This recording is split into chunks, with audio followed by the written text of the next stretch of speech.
How to change your password in NetTradeX. Hi everyone, welcome back to another video from Trading for Beginners. If you're using NetTradeX and want to change your trading account's password, you can change it easily. Firstly, open up your NetTradeX application on your device and log into your account.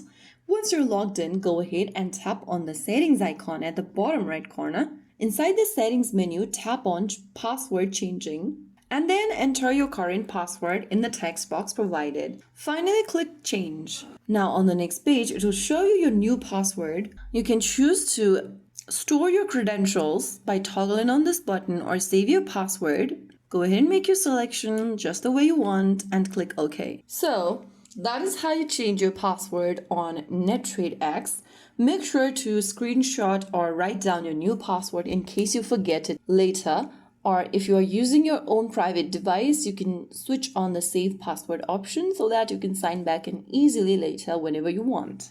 So that's how you successfully change your NetTradeX password and can use the new password the next time you connect to your trading account. If you found the video helpful, don't forget to like, share, and subscribe to our channel. I will be back again in the next video. Stay tuned until then.